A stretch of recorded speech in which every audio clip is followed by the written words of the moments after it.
пречека освен Тебе, Господи.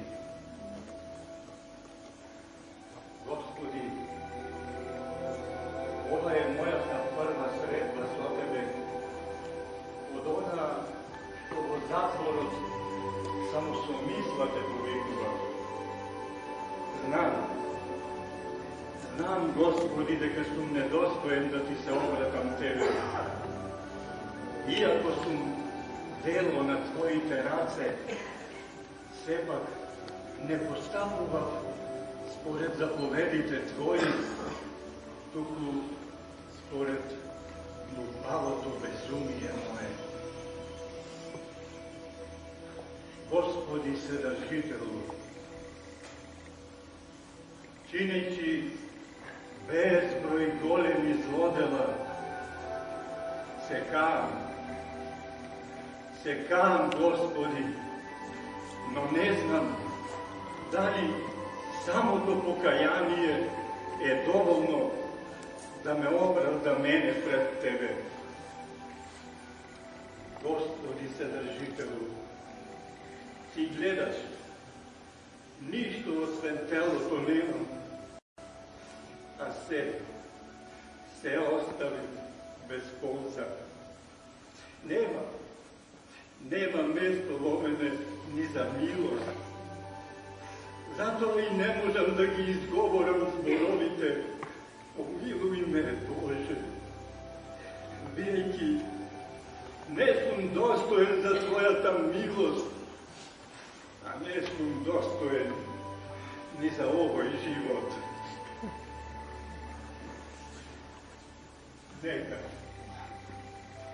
Нека биде, Господи, се според Твојата света волја. А јас многу убаво ја дотерав работа. Многу убаво ја дотерав работа.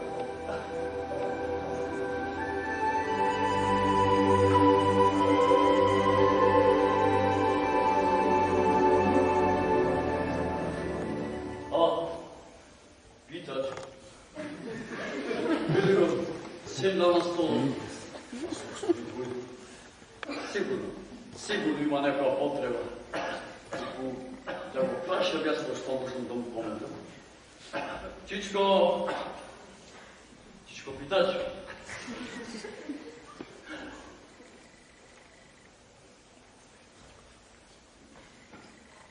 Ти,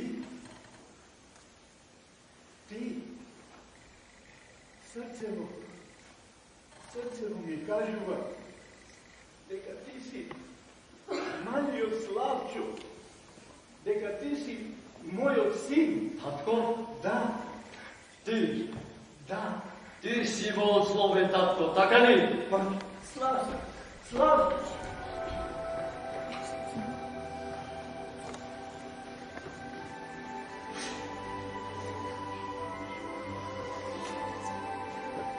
Изплаши. Избега. Ете, вака ќе бегаат сите од мене. Се изплаши моето лично еленче. Има право. Страшен е убиецот. Волк сум јас. Убиец! Брато убиец!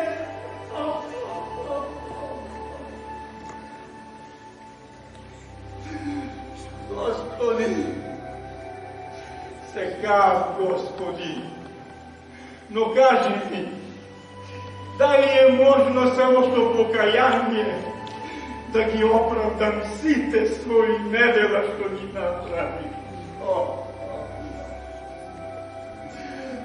Што направи јас?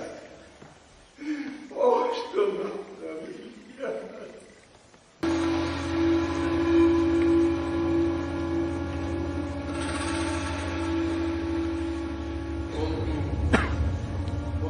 Се радуваат и сакаат да ми угодат.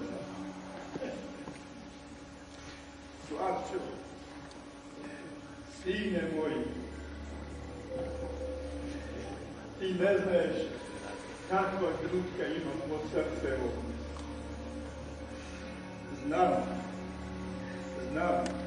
ти ќе живееш, ќе работиш, имаш чистота и верба во својата душа. А јас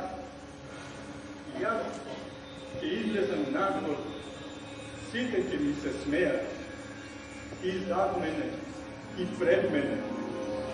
Јас ќе гледам, ќе слушам, а ништо не ќе можам да направам. Но, да побараме некој излез од оваа состојба, да,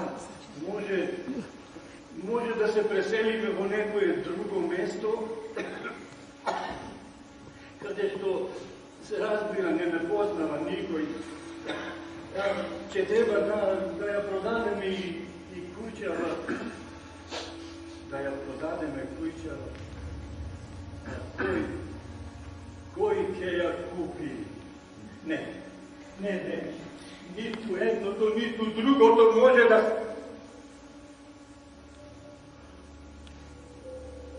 Георгина, во црно облечена, како сенка помина Георгина. Таа е најнесреќната жртва од моето глупаво постапување. Јас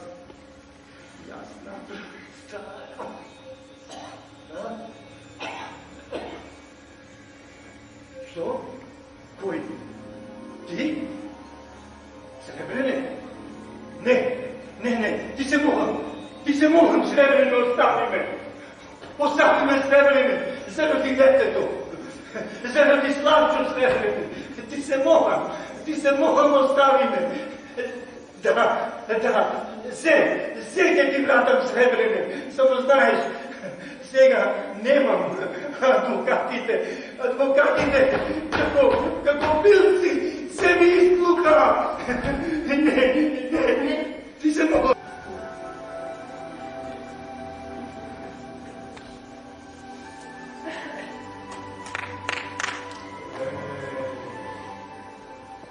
Овде така се оголено, опустошено, не можам да гледам,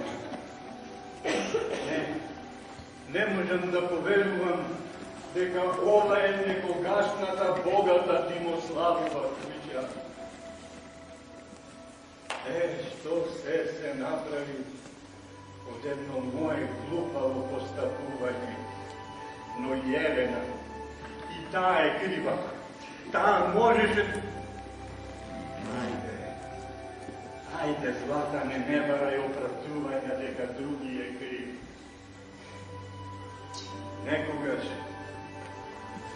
Некогаш во овој дом среќно си живеја, све пили, се радува, се веселеа.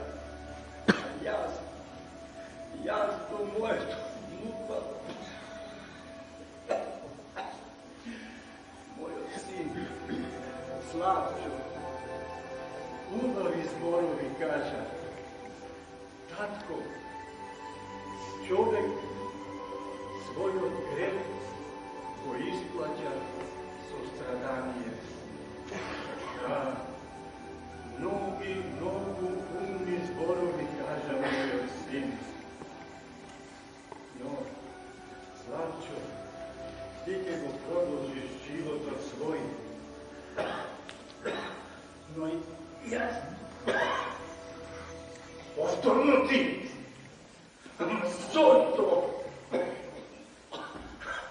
Ти се молам, остави ме! Немој! Гледај како ме гледа со неговите очи! Не! Ти се молам, немој! Тој, Елено, гледај како ме гледа со неговите страшни очи! Славчо, послави си вода на татко ми! Знаете што се случува кој овој човек? Ова го вијаде ми още случува! Нека, остави ме!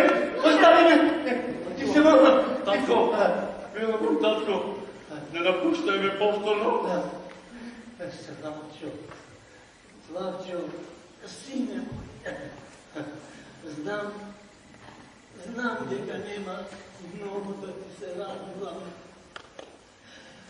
Умни зборови кажа, синко,